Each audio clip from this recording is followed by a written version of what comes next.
Hey everyone, welcome back to the channel. Today we're going to be talking about a topic that's been basically on everybody's mind for the past week, and that is the Krayt Dragon Raid and the reward structure. But before we get started, please remember to subscribe to my channel and leave a like on the video. So last week this new raid was released, and the rewards were a bit lackluster to say the least.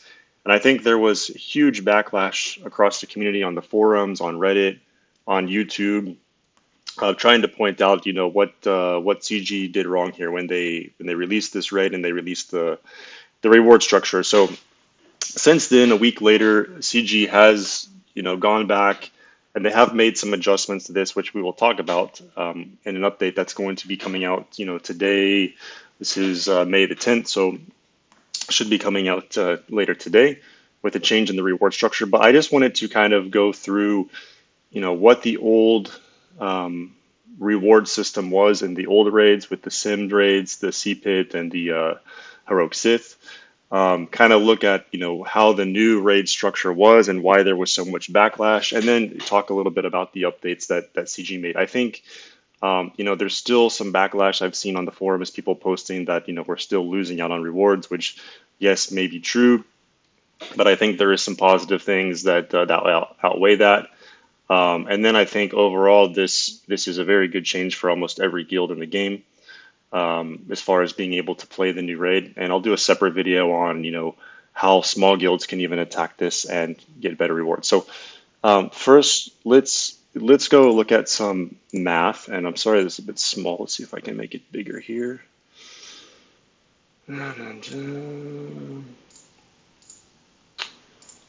So okay, here we go. So this is a file that I came across by Kidori, who does a lot of different Swagga Google Sheets and stuff on various Discord servers. But basically, what he tried to do is compare what the rewards were under the old system, converting them to the MK1, MK2, MK3 tokens that we're getting now.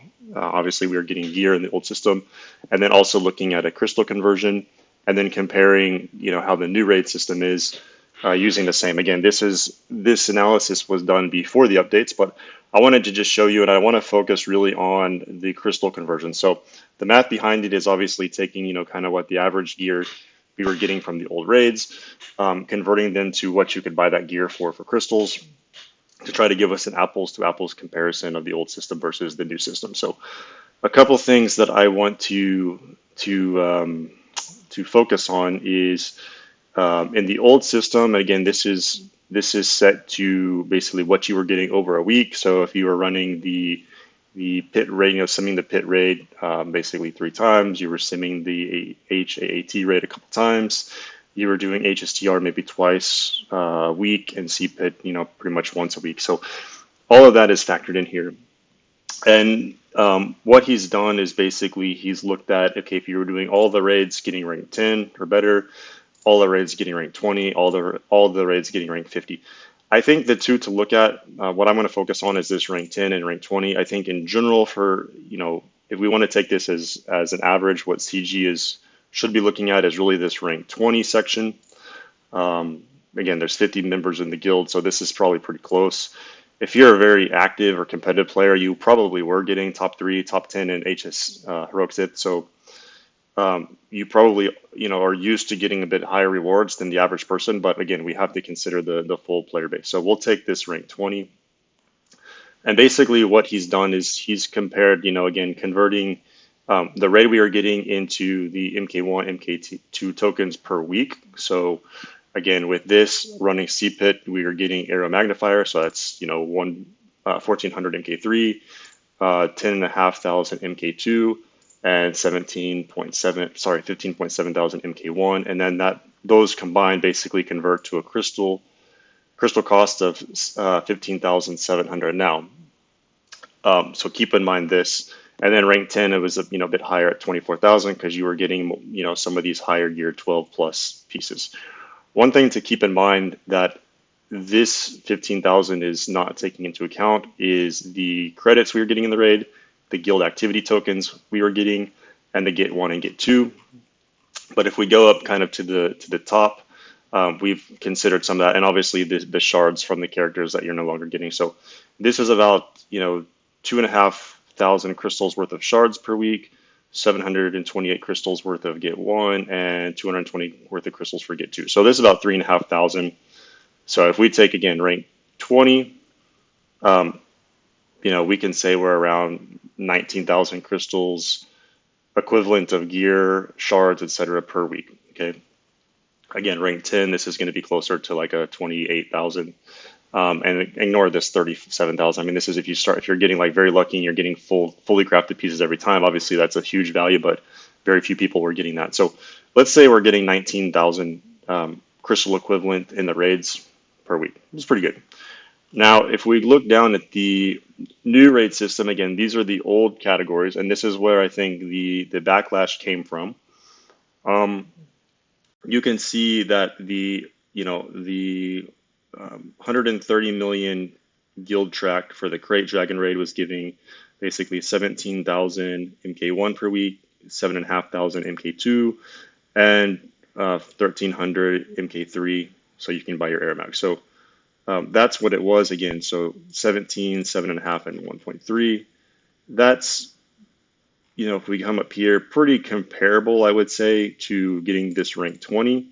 And if we scroll down to the crystal comparison of that, that's 15,000. So again, excluding the loss of the get one, get two, the character shards is pretty much the same. But that means that to break even on what we were getting before, your guild had to be hitting this 130 million damage mark, which less than 100 guilds did the first run. It was pretty much not obtainable for anybody under 450 million, probably under 500 million, just because they didn't have the teams needed. And that's where the backlash came from. People were upset that it didn't make sense to run the new raid because you were not going to get anything close to this and you were going to be taking a huge hit. If you compare how the new Heroic Sith was, basically for one person soloing it, you were getting better rewards than you were going to get in the Krayt until you got 130 million. So it didn't make any sense for most guilds to even attempt to do the Krayt. You were locked out of the MK3 tokens until you hit this 130 million. So you were losing basically your arrow magnifiers that you were getting before. And that was a huge hit because, again, for CPIT, guilds around 250 were clearing this, so they were having access to arrow magnifiers to get Relic 8 materials. And again, a 250 million guild was not going to be anywhere close to hitting Krayt. So that's where the backlash, I think, came from. One, even with hitting this 130, there was still a loss somewhat of crystals for most people. But again, the 99% of the guilds of the players in this game were not going to be anywhere close to getting this, so they were going to take a huge hit. So CG, I think they listened a bit, and they came out with a post here, make it a bit bigger. So they came back out a post that said they were going to make some adjustments and basically front load the rewards for the guild track instead of putting everything towards the end, especially on the MK1, MK2, and then they also moved the MK3, which are used to buy the higher relic materials forward. They stated here that the overall amount of rewards have not been changed, basically meaning that if you're hitting the max track of the Krayt raid, you are not going to be getting more rewards. But for the bulk of players playing the game, they are going to be getting more rewards than they were 1 week ago when this raid launched. Will they be getting more rewards than the previous four guilds raids that you're running? Probably not, but I think there's some benefits that actually make it better for the bulk of the players. So what did they do? So they did two things. They took the guild track again. Before this Krayt 4, milestone 4, 130 million was really where you needed to break even. So before you were getting 4,200 MK1 per raid, so 8,000 per week. You're getting 2,400 MK2, 5,000 per week, and you were getting 675 MK3. Now what they've basically done is what you previously were getting at 130 million, you're getting essentially at the 17 million damage mark. So you're getting now actually double the MK1, but they obviously removed it from the personal track. So you're basically getting what you would have got on MK1 at the 17 million. You're getting what you would have got on MK2 at the 17 million. Again, these two were basically, if you were doing the Heroic Sith raid in the new system, this is what you were getting, 8,000 and 4,000. Now you're going to get that at 17 million. And again, I think most guilds can do this, and we'll talk about that in another video. But the biggest change is they brought forward the MK3. So again, if you're doing this 17 million, you're getting essentially 1,000 from the guild track, plus you have the personal track. So again, if you're doing 1.7 million, people are going to be doing around 500K, and you're going to be getting another 140. So 640 MK3, so 1,300 per week, which is essentially equivalent of what you were getting from CPIT on Aeromax. So now this 17 million guild track is essentially giving you what you were getting before. Again, it's the same as the new HSTR, plus you get the Relic 8 stuff.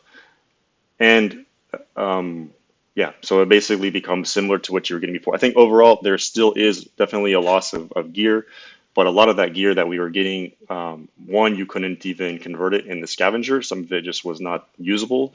Then a lot of well, it's all random what you get, so it might not be what you're actually missing, and you might have to just wait and wait until you get it.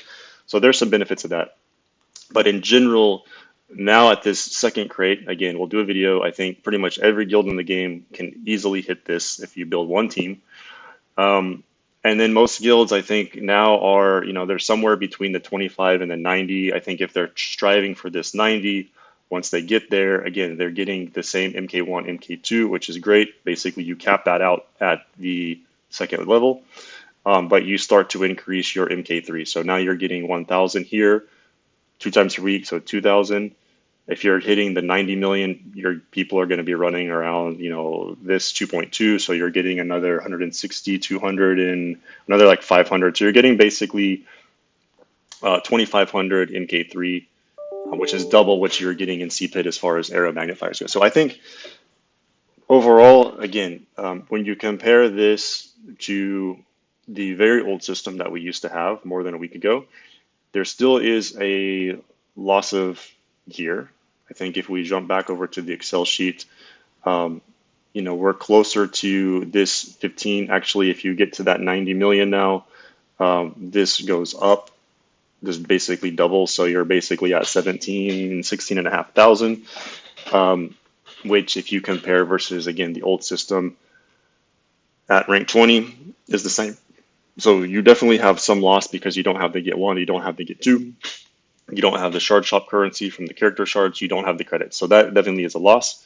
But I think the thing that I'm going to show you now, if we hop back over to the game, more than outweighs that. So now the difference is that in guild activity, instead of just getting these random generated gear, that again, a lot of it you don't need at the time, some of it you can't even scavenge. Now you can basically buy this on your own. One, for newer players, you can buy, Han, you can buy Kenobi, you can buy Shia straight with MK1. Again, if you're getting, 8,000 MK1 basically per run, so double that per week. So you can basically buy this, 10, 11 times. So it's gonna take you basically 3 runs. So a week and a half, 2 weeks to max out these characters. That's huge for new players. That's huge. Before this was like, 4, 5, 6 months. Now you can do these guys in like 2 weeks each. So that's huge. And if you want to buy those shards with your MK1, you can buy it and feed the shard shop. The other thing is obviously the store is a bit of a mess. We'll talk about that, but they did double for the guild activity. Like put the characters in there twice, which is nice. But now we don't really get so much guild activity tokens. But the cool thing is now you have, you can decide what gear you're buying from the guild activity store. Some of these, again, we'll talk about. I think they're overpriced, but let's go down to the things you can buy with MK1 tokens. Again, before, yeah, you might have been getting, 25 Carbontes on the pit raid or AAT raid. It was, again, random. Maybe you needed Carbontes, maybe you needed stun cuffs, but you got the one that you didn't need. So it was random. Now you can actually buy what you want, and let's find a good example. And they have all, various quantities from 10 to, I think, 25, 50. And some of these, if we can find it, you can buy I think like 125. So, okay, I already bought that Carbonti.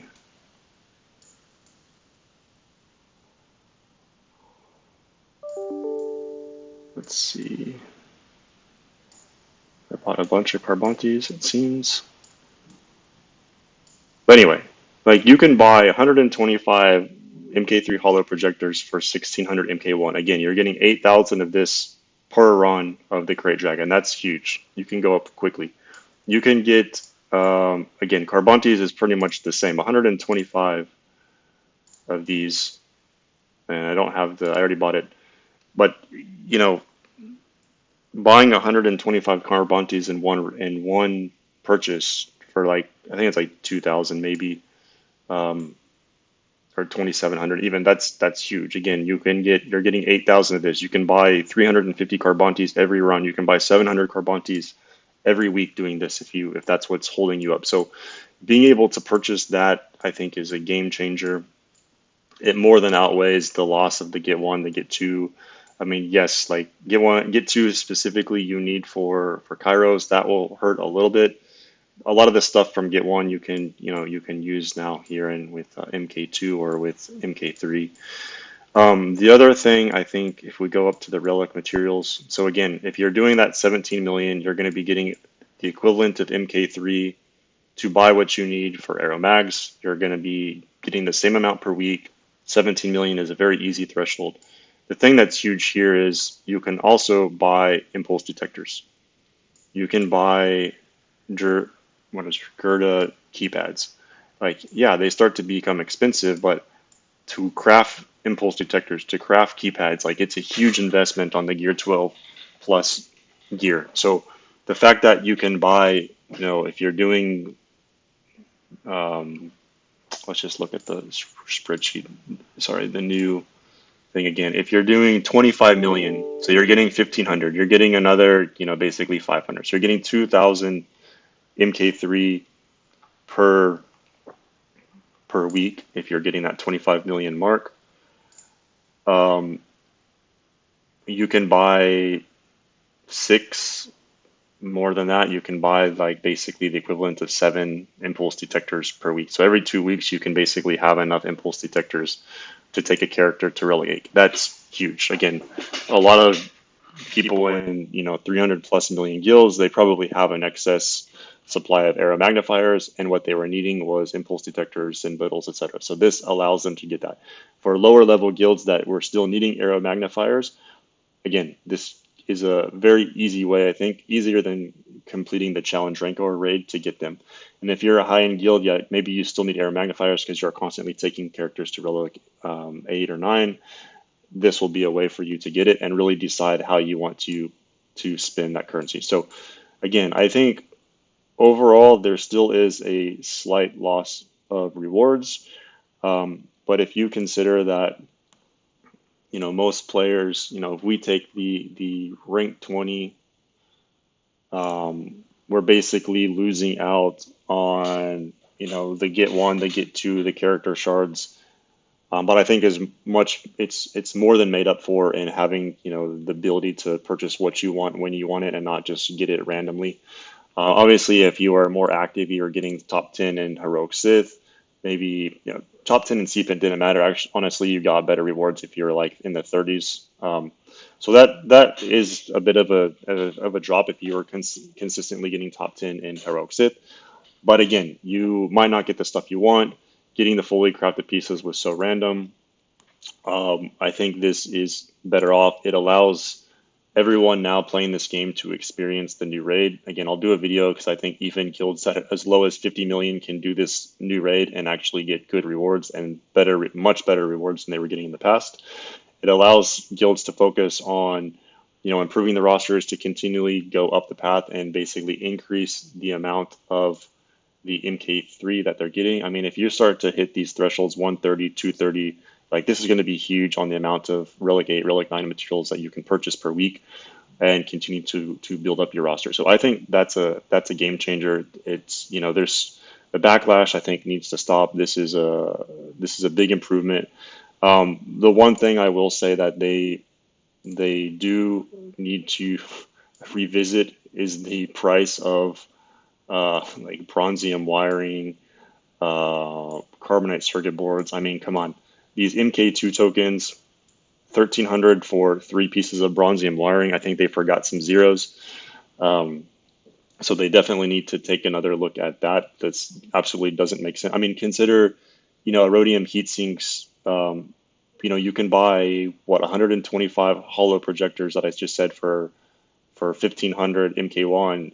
You can convert a ton of those into rhodium heat sinks. It's not anywhere close to this conversion. So they need to take a look at these lower level Relic prices, and probably some of like the year 12 stuff. But in general, I think on the MK1 purchases, it's a super good deal. On the MK3 stuff, again, the higher Relic Materials, I think it is a very good deal. All guilds should be able to be participating in this. So that's my thoughts. A bit long on this video today, but I hope you actually got something out of it. Let's, kind of wait and see over time. Maybe we'll see how the long-term impact of the overall reduced rewards are. But again, I think the ability to purchase what you want when you want it will more than outweigh that.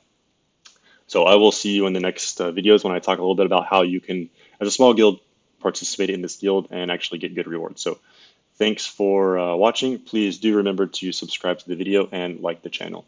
Thanks.